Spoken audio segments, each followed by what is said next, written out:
মুসলমানেরা আওয়াজ দেবেন তবে মুসলমানের মতন যাদের শরীরের মধ্যে রক্ত আছে, যারা মুসলমানের তন্ত্রের মধ্যে লালন করেন, এই কোরআনের জন্য যারা রক্ত দিতে পারে, জীবন দিতে পারে, যারা আল্লাহকে পৃথিবীর জমিন থেকে বিদায় করে দিয়েছে, এই নাস্তিকদের বিচার বাংলার জমিনে একদিন হবেই হবে। মুসলমানেরা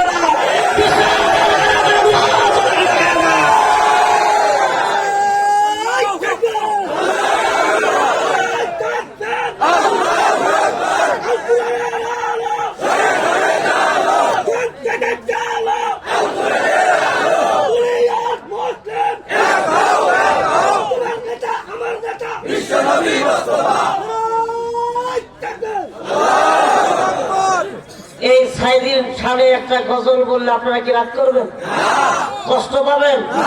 যে ব্যক্তি 50টা বছর বাংলার জমিনে তাফসীর করে গিয়েছেন, এই ব্যক্তিকে পৃথিবীর জমিনে নিষ্ঠুরের আবাসটা দিল না। ঠিক কিনা ধরে কম?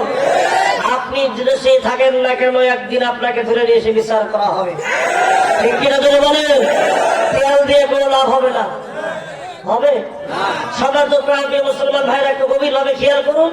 সেই আল্লামার শানে একটা আমরা শান বলতে চাই। এই ভাইজান, পৃথিবীর জমিনে যত বড়ই বক্তা আসুক না কেন, আল্লামা সাইদির মতন বক্তা পৃথিবীর জমিনে আর আসবে না। কথা বলে ঠিক না বেঠি? আল্লামা সাইদি তুমি মরণি, শহীদ হয়েছ তুমি এটাই জানি। বলে শহীদ হয়েছ তুমি। আল্লামা সাইদি তুমি মরণি, শহীদ হয়েছ তুমি, শহীদ হয়েছ তুমি। দেহ কারাগারে কাটালে 13টি বছর, বাতিলকে বেঁচে তোমায় দেখে থর থর। তুমি যে ছিলে মোদের নয়নমণি, শহীদ হয়েছ তুমি এটাই জানি। আল্লামা সাইদি তুমি মরণি, শহীদ হয়েছ তুমি। বলে শহীদ হয়েছ তুমি। দেহ মাঝে যতদিন ছিল তবু প্রাণ, বলেছিলে তুমি সেই প্রভুর জ্বালা। দেহ মাঝে যতদিন ছিল তবু প্রাণ, বলেছিলে তুমি সেই প্রভুর জ্বালা।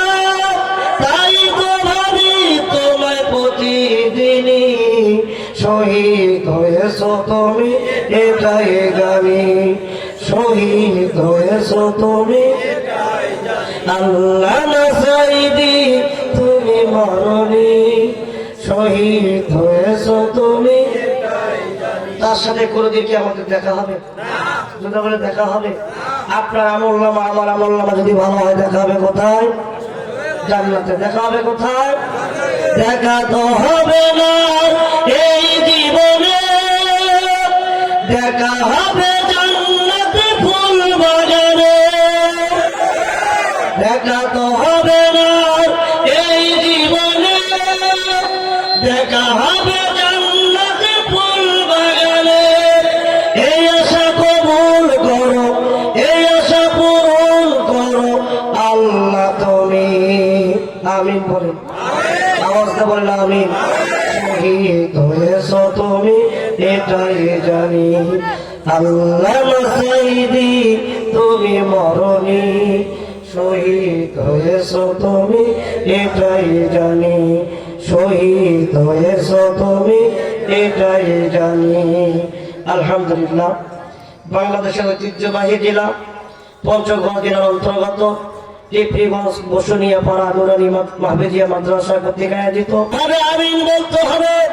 এই আওয়াজ যেন আশেপাশের সমাজে যেন প্রচার হয়ে যায়, যেন বোঝা যায় কোরআনের মাহফিলে কোরআন থেকে আলোচনা হচ্ছে। আওয়াজ দেব আল্লাহু আকবার। এটা কোরআনের মাহফিল। এই কোরআনের মাহফিল যারা বন্ধ করার জন্য চেষ্টা করো, আর ক্ষমতা দেখে কোনো লাভ নাই। আসমান জমিন যার, বাংলার জমিনে কেবলমাত্র হুকুম চলবে আল্লাহ। কথা বলেন ঠিক না ঠিক? আসমান জমিন যার, আইন চলবে একমাত্র কার? আল্লাহর আইন ছাড়া, আল্লাহর বিধান ছাড়া কোন নেতার দালালি করা যাবে না, কোন নেতার দাসত্ব করা যাবে না। যদি আপনি দাসত্ব করেন আপনি মুনাফিক, যারা আল্লাহর প্রশংসা করবে তারা ঈমানওয়ালা। মুসলমান ভাইজান তাকে দেখেন, আমরা সেই মহান মালিকের দরবারে একটা বার জবান ছেড়ে দিয়ে শুকরিয়া আদায় করি। জোরে বলেন তো ভাইজান আলহামদুলিল্লাহ। লক্ষ কোটি দরুদ সালাম বর্ষিত হোক তিনার হাবিব বিশ্ব নেতা বিশ্ব নবী জনাবে মুহাম্মদ রাসূলুল্লাহ। আওয়াজ দিয়ে বলুন সাল্লাল্লাহু আলাইহি ওয়াসাল্লাম।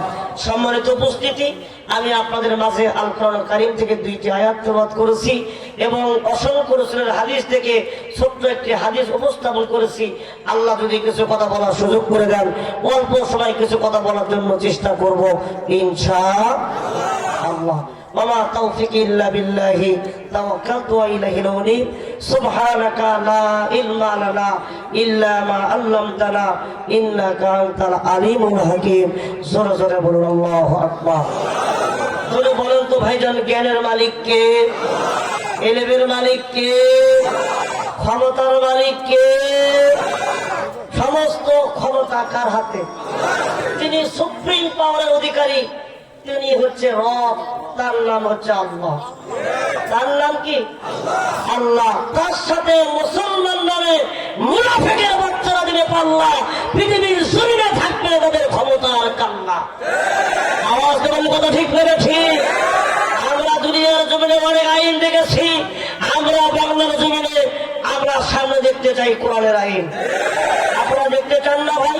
কারা কারা চান কোরআনটা আগামীর পার্লামেন্টে যায়? কারা কারা চান? আল্লাহকে একটা বার তাকিয়ে রেখে দেয়।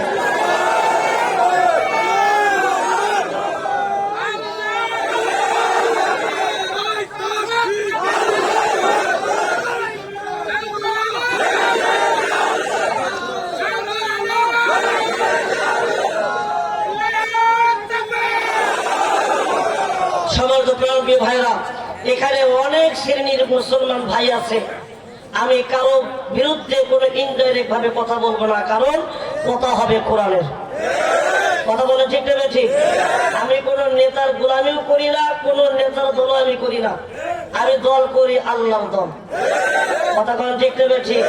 বাংলার জমিনে অনেক আইন দেখেছি, আর আইন দেখতে চাই না। কত আইন দেখলাম, আইবির শাসন, বঙ্গবন্ধুর ভাষণ, জিয়া কেটেছে খাল, ইস্টাদুল্লাহ তাল, মঈনুদ্দিন ফখরুদ্দিন সব ঘোরার দিন দেখেছে। আগামীতে টুপি আমাদের বাংলাদেশ, কথা বলে ঠিক কে? আগামীর সূর্য কোরআনের সূর্য, আগামীর বাংলাদেশ কোরআনের বাংলাদেশ। কোন নাস্তিক আর মুক্তাদেরকে নিয়ে এই কোরআন নিয়ে সিনেমিনি খেতে দেওয়া হবে না, হবে না।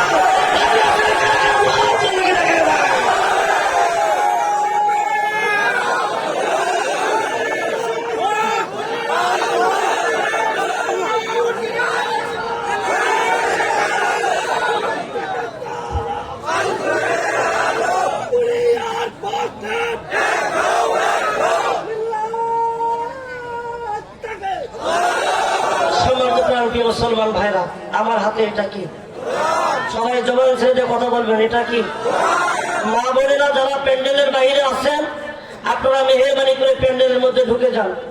এই 17টা বছর জ্বালান জ্বালাইছেন, আর জ্বালায়েন না। এখন ভালো হয়ে যান, সোজা হয়ে যান, কোরআন পড়ুন, আল্লাহর আইন মানুন। আপনাদের সম্মান বাড়িয়ে দিবেন কে? ধরে বলেন। কারণ মা বোনদের সম্পর্কে কিছু কথা বলা খুবই দরকার, কারণ তারাই ছিল 4 দেশের সরকার। কারণ সস্তার চেয়ে বস্তা, তার চেয়ে ভারী, এরা হচ্ছে বাংলাদেশের নারী। আমি কি তাদের ব্যাপারে না বলে থাকতে পারি?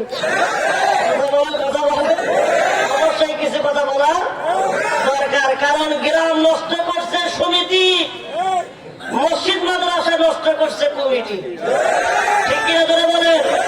গ্রাম সমাজ খাইছে পরিমণি, শিক্ষা খাইছে দীপমণি। ঠিক কিনা? সমাজ আর সমাজের লাগাই নাই। তাই আমি বলতে চাই, ও মুসলমান ভাইরা, দুনিয়ার সমস্ত ক্ষমতা তছনছ হয়ে যাবে, চূর্ণ বিচূর্ণ হয়ে যাবে। আল্লাহর কোরআনের ক্ষমতা পৃথিবীর জমিনে কিয়ামত পর্যন্ত থাকবে। জোরে জোরে বলেন আল্লাহু আকবার। তার উদাহরণ কি? আল্লাহ রাব্বুল আলামিন পবিত্র কোরআন কারীমের মধ্যে সুন্দর করে আয়াত নাযিল করে মুসলমানদেরকে তাফসীর করে জানায়া দিয়েছেন, কুল্লু শাইইন হালিকুন ইল্লা ওয়াজহাহু। আল্লাহ বলেন পৃথিবীর সমস্ত ক্ষমতা চূর্ণ বিচূর্ণ হয়ে যাবে, সমস্ত গাছপালা সমস্ত কিছু চৌচির তছনছ হয়ে যাবে। আল্লাহ পাক বলেন পৃথিবীর জমিনে কিয়ামত পর্যন্ত আমার ক্ষমতা অটল থাকবে। তেলা মাথায় তেল মারিয়া, তেলা মাথায় তেল মারিয়া, ফায়দা নেই যে লুটিয়া, তেল বেনে চলে না দুনিয়া, তেল বেনে চলে না দুনিয়া। ঠিক কিনা? আলোচনা হবে হবে, কিন্তু 12টা বেজে গেছে না? সময় তো প্রায় মুসলমান ভাইরা 12টা বেজে গেছে।